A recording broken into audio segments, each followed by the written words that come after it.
Projections suitable for mapping the world are not necessarily the best for mapping smaller areas, such as continents or countries. When mapping at such a scale in the mid-latitudes, it is important to use a projection that centers on the area being mapped and has a standard line or lines passing through the area mapped. In this task, we will look at a map of the contiguous United States using a few different projections.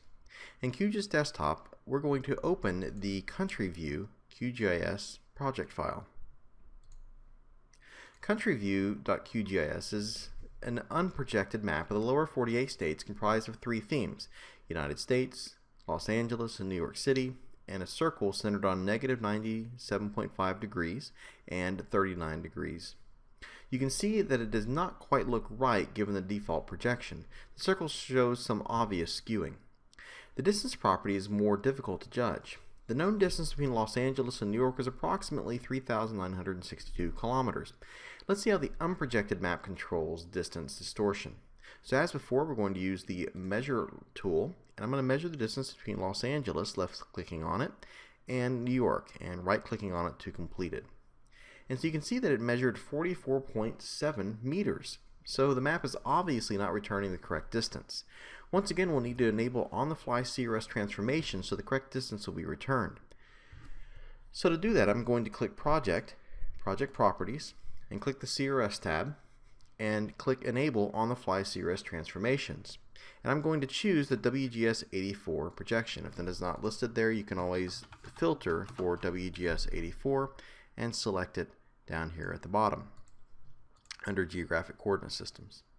I'm going to click OK, and you may need to right click on the lower 48 states and zoom to layer extent to see the map again. And so now we're going to remeasure that distance between Los Angeles and New York, and this time it returns 3,945 kilometers, which is virtually the same distance as the actual distance. So we are now getting the true distance. And so for this projection, QGIS is treating the coordinates as spherical latitude and longitude coordinates, and distance is calculated as if along a great circle arc, and so the actual ground distance is preserved. Shape and aerial properties, however, are being distorted here. Now we're going to project the data using the Eckert 4 projection. The Eckert 4 did a nice job with the whole world, but we'll see how it fares with a single mid-latitude country. So open the Project Properties, go to the CRS tab, and choose the World Eckert 4 projection. I'm going to hit OK. And so there's clearly a great deal of distortion using this projection, most obviously the shearing. Part of the problem lies in the fact that the projection is centered at 0 degrees longitude. So let's center the projection on the United States by creating a custom coordinate reference system based on the World Eckert 4 projection. So to do that, we're going to click on Settings, Custom CRS. We're going to click Copy Existing CRS, and we're going to choose World Eckert 4. Now here's a word of caution: if you do not see the projection parameters show up down here, just temporarily choose any other projection and then choose the World Eckert 4 again until you see this here. With that showing, we will hit OK, and that's going to return us to the Custom CRS definition dialog. The parameters will now be filled with the copied CRS parameters from the World Eckert 4, but we need to change the central meridian so that the projection is centered at negative 96 degrees longitude instead of 0 degrees. This will center the projection down the middle of the country. To accomplish this, replace lon_0 equals 0, and so we're going to find that right here, with lon_0 equals negative 96.0. And so this is essentially replacing the central meridian of 0 with negative 96. In the name box, enter USA Eckert 4. And so instead of that long name, I'm going to do USA_Eckert 4. And I'm going to click OK. Okay, so that takes us back to the map. So now we're going to open the project properties again, going back to the CRS tab. And now what I can do is in the list of CRSs, go all the way down to the bottom, and you're going to see this user-defined coordinate system, and there's my USA Eckert 4. And so I'm going to select that and hit OK. And again, you may need to right-click and zoom to layer extent to view the map. And this is what you get. And so this is a distinct improvement in shape, but there's still some skewing. The Eckert 4 projection is primarily used for mapping the entire world. So for mapping large countries at mid-latitudes, such as the United States, other projections are more appropriate still. So the Lambert-azimuthal, Albers equal area, Bond equal area, and Lambert conformal conic projections are all examples of suitable projections for mapping the entire United States. Because it has two standard parallels, the Albers equal area projection is particularly good for larger countries with a significant east-west extent, such as we have here. So let's try the Albers on our map. So once again, open up the project properties, select the CRS tab, and choose USA contiguous Albers equal area conic. And instead of searching for that, I'm going to search for the EPSG code of 102003. Oops, put in one too many zeros there, or one too many threes. There we go. There's my USA contiguous Albers equal area. I'm going to hit OK to set that projection. So the Albers conic projection is low scale distortion for an area the size of the United States. As the area being mapped decreases in size, distortion is less of an issue. So let's try another map projection to see what changes. So again, opening up the project properties and going to the CRS tab, we're going to choose the USA contiguous Lambert conformal conic, and again, to save time, I'm going to search based off the EPSG code of 102004. I'm going to select it there and click OK. And here we have the map, and not too much has changed between Albers and Lambert. They're both similar map projections. Lambert does have more options in its CRS parameters list, so let's examine the custom options so we can more fully understand what options can be set when creating a custom CRS. So once again, I'm going to click Settings, Custom CRS for the menu bar. I'm going to click Add New CRS. And with that selected, I'm now going to click Copy Existing CRS, and I'm going to choose the Lambert conformal conic. And click OK. Oh, actually, again, notice the parameters aren't showing up here. I'm going to choose something else temporarily and then choose it back again. Now with this here, now I can click OK.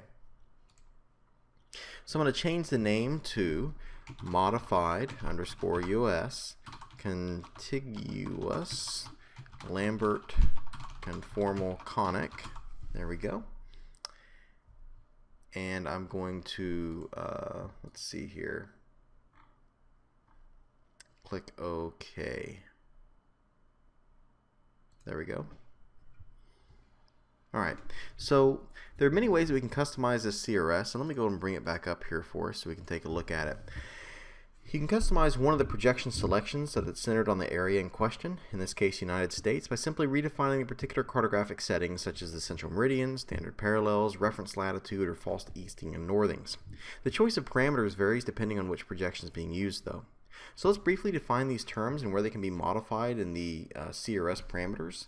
So each term will be followed by the parameter in the CRS projection inside of parentheses in the list that I'm reading from here. So so let's look at the false easting, which is going to be x_0. So that's listed right here. And so in QGIS, the x-coordinate value, this is the x-coordinate value for the x-origin.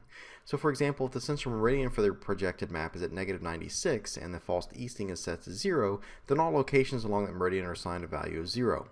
All locations to the west of the central meridian are assigned a negative value, and all the locations to the east of the central meridian are assigned a positive value, as in a typical Cartesian plane. Then we come to the false northing, which is y = 0. In QGIS, the y-coordinate, this is the value of the y-origin. So for example, if the reference latitude for conic projection is 37 degrees, then all locations along that parallel are assigned a value of 0. All locations to the south of the reference latitude are assigned a negative value, and all locations to the north of the reference latitude are assigned a positive value. Then we come to the central meridian, which is ln_0, and here it is here. And so this is the longitude in which a map is centered, also known as the x-origin. Then we have the standard parallels, and so here we have lat 1, which is the first standard parallel, and you can see it's currently set to 33. And then lat 2 is the second one, currently set to 45. And so these are the latitudes in which a map is going to be centered. Or for the conic projections, the parallels in which the cone touches the Earth. Then we have the latitude of origin, which is lat_0, which is currently set to 39. And so this is the latitude in which the map is centered. And so for now, we're going to leave the default settings for the central meridian, latitude of origin, standard parallels, and false easting and northing. In setting map projections, the choice of spheroid or reference ellipsoid is also an important consideration. So in this example, the spheroid is currently set to GRS 1980. And so that would be the ELLPS, which is not shown here as one of the parameters. And so that's the model of the Earth's shape used in transforming a projection. So it's the reference spheroid or ellipsoid that is generated by choosing the length of the major and minor axis that are best fit of the real Earth.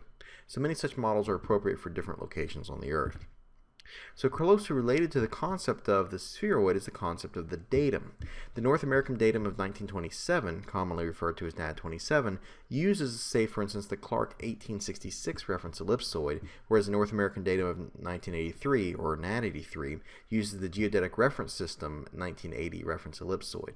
And so for the datum, we can look at that here. So this is the datum parameter, which is currently set to NAD 83, which uses the GRS 80 reference ellipsoid. And then lastly, we have the units, and the units are listed here. And so these are the coordinate units used to define the distances when setting x and y coordinates. And so here we have meters. Okay, so with all that being said, you can read much more about that in the project.4 project, so PROJ.4, which is another Phosphor-G project used by QGIS like OGR and GDAL. And the PROJ.4 project is used for managing coordinate systems and projections. Alright, so we're going to click OK. And now let's see the effect of the 0 setting for the false easting and northing. So the x origin is approximately a negative 95.85, and the y origin is approximately at 37.16. So in the table of contents, we're going to turn off the circle layer to see southeastern Kansas, the location where the x and the y origins intersect. And I'm going to turn on the intersection point layer. So there we go there. And so, so now we should see, let me refresh my map here. Okay, there we go. And so this is the white circle centered. The black dot illustrates the intersection of the x and y origins. And so at this intersection in the view, the x and y coordinates are 0, 0. And so if I mouse over, you can see that it's, I really have to zoom in here to take a look. So let me zoom in very, very close.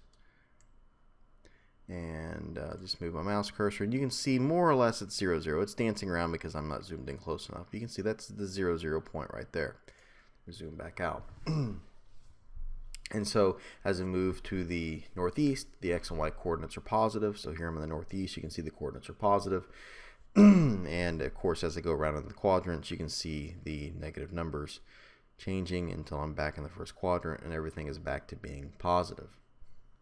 So the x and y values are expressed in meters from origin.